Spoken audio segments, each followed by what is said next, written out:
You are listening to The Art of Sales. Everyone sells every day, and this is your source for conversational, real-world sales and prospecting methods that you are comfortable using and that get results. You'll help people buy instead of pushing them into being sold. Here's your host, Art Sobczak. In a recent issue of my Smart Calling Report email newsletter, I told the story about the grocery store Apple guy. Now you can see that issue and all of them actually in the archive at smartcallingreport.com, smartcallingreport.com. Okay, so to summarize, I was at a grocery store that I usually don't shop at. I have some that I go to all the time, but this one I was in a hurry on my way home, and I needed to get some fresh dill, just one item. So I ran in where the dill normally is in my regular store, and I asked the kid stacking apples in the produce department where the fresh dill was. So he just started wandering around looking for the fresh dill, kind of like I did for the last 5 minutes. Hey, nice kid. He was trying hard, but he was completely clueless about where the dill was. So the minute he started apologizing and wandering around, my brain checked out. And again, not because he was rude, because he sounded uncertain. And when someone does not sound like they know where the dill is, you stop listening. And I have heard the same tone so many times on sales calls, more than I care to admit. Maybe you have too. Maybe you have been that person without realizing it. I have. And the exact same thing happens in the first seconds of a sales prospecting call. Your prospect's brain is not analyzing your product, your pricing, or your message yet. It's deciding something much simpler. Do you sound like you belong in this conversation?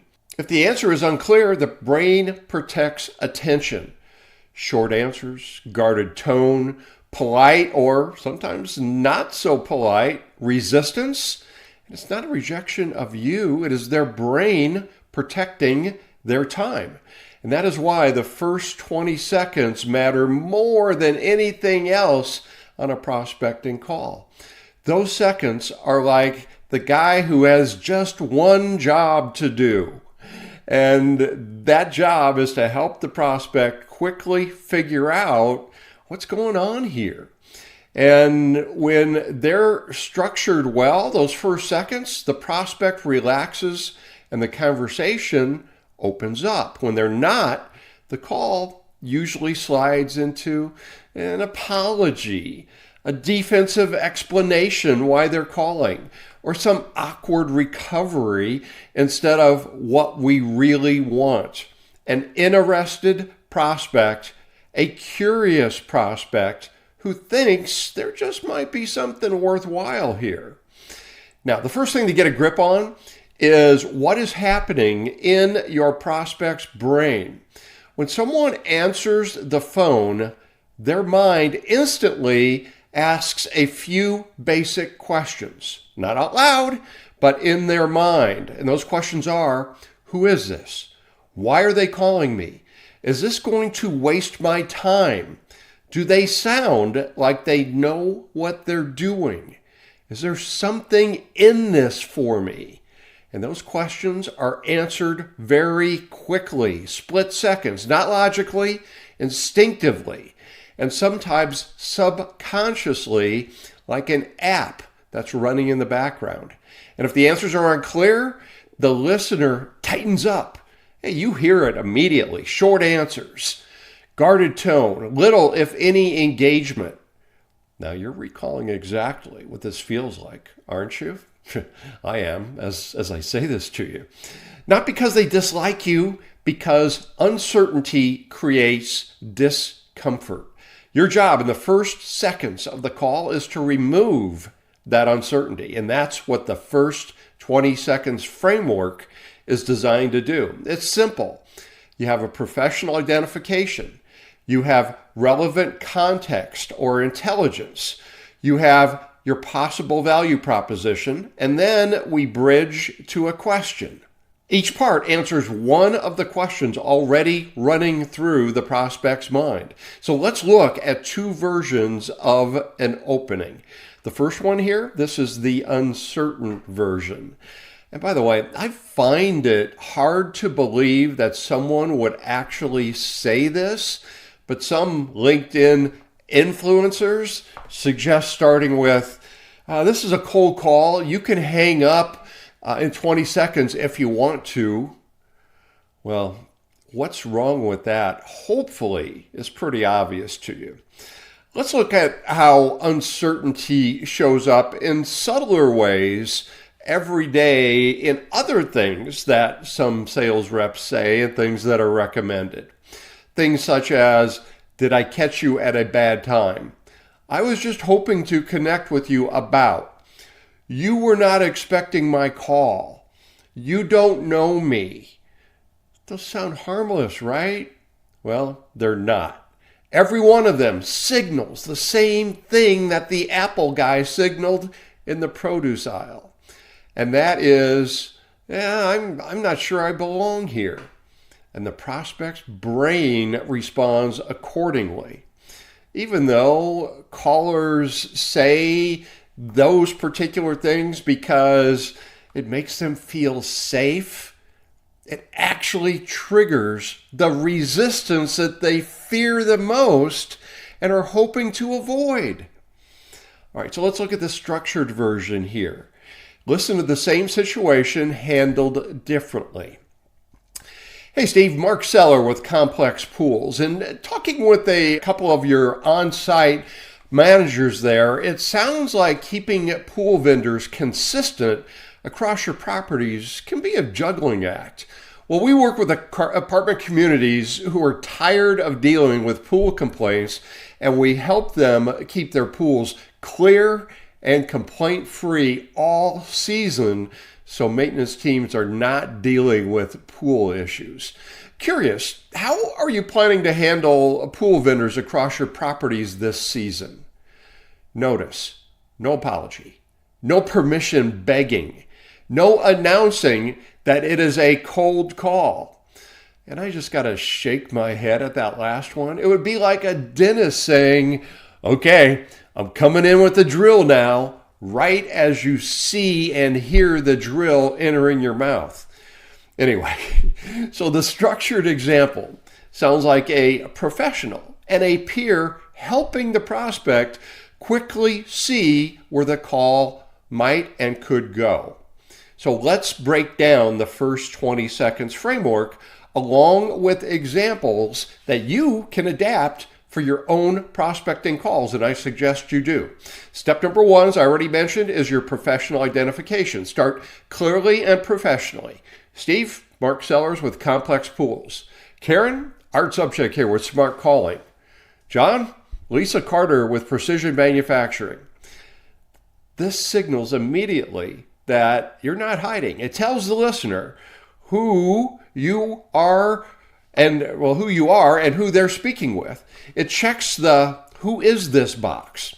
Number two is your relevant context or your intelligence, something you know about them. This shows the prospect you're not just a numbers game, smile and dial cold caller like everyone else who's maybe calling with a dialer that day. So, for example, hey, in talking with a couple of your on-site managers, it sounds like keeping vendors consistent across properties can be a juggling act. Or, hey, I saw your company has been expanding into several new markets recently. Or, I noticed you posted a job for a second operations manager. Sounds like things are growing there.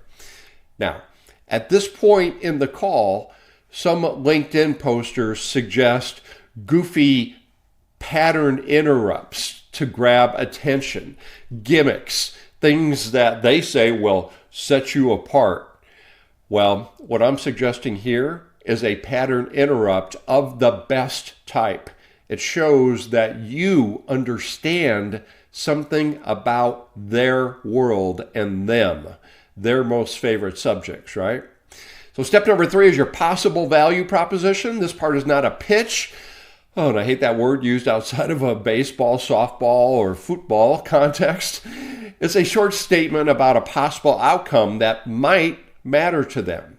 For example, we work with apartment communities who are tired of dealing with pool complaints and help them keep their pools clear and complaint-free all season.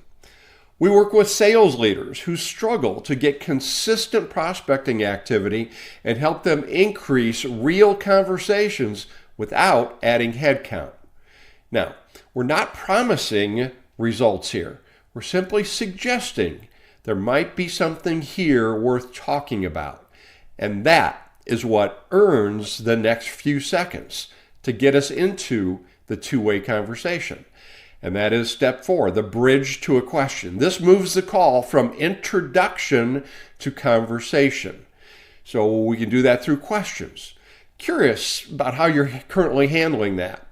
Or this one is implied consent. I'd like to ask a couple questions, see if a conversation would be worthwhile. And then you go into your questions. And once the prospect starts talking, you're no longer delivering an opener, you're having a conversation with somebody who's leaning in instead of pushing you away. So here's what you can do today. Before your next call, record your opener, just the first 20 seconds. Then play it back and listen as if you are the prospect. When they now listen to it through the lens of a prospect, they're seeking certainty. And most people are generally surprised by what they hear when you're certain. And because there's a gap between what people are expecting and what they actually get when they have a good salesperson on the phone. And that is what you're going to learn in the first 20 seconds framework. This is built on my smart calling process. We close that gap. So if you'd like to go deeper right now, the first 20 seconds formula gives you the framework and examples on exactly how to do what we just talked about here. This is a masterclass that I built entirely around this moment in the call, the opening and the voicemail. It includes my brand newest material based on what is actually working in the field right now. Again, all built on my proven, field-tested, smart calling prospecting process that's being used by successful sales pros and organizations worldwide to open up more new conversations that turn into sales. And here's what makes this different. Most training tells you what to say. Well, this one shows you why certain language works and why other language kills the call before it starts.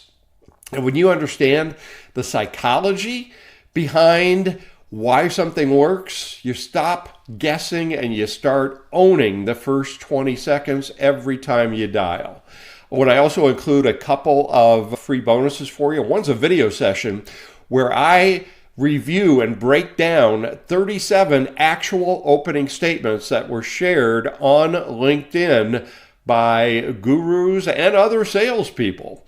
And I break down the film and I point out what works, what's hurting you, and why, and exactly how to fix it. And I'm holding nothing back in that training. It do get a little bit brutal at times. And the other bonus takes on one of the biggest reasons sales reps avoid the phone altogether, and that's the fear of rejection. So I share actually 150 ways to reframe what happens on calls, so you can pick up the phone with confidence. So if you would like to take a look and get more details and get instant access, go to first20, that's first20seconds.com, first20seconds.com. So this is the training that changes how every call starts from here on out for you. When the first 20 seconds are structured correctly, prospects ease up, and when they ease up, real conversations happen. Okay, hey, you know what time it is. Your attitude will be iron every way. You'll never feel what they say. It's the art of the sales quote of the day. That's right. It's time for the quote of the day. Today's quote comes from political consultant Frank Luntz. And Frank said, "The amateur worries about what to say. The professional worries about what the other person needs to hear." And again, that's exactly what we're going to help you do every time on your prospecting calls in the First 20 Seconds formula. And you can get that at first20seconds.com. Thank you so much for investing your valuable sales time with me today. Until next time, go out and make it your best sales day ever. I'm Art Sobczak.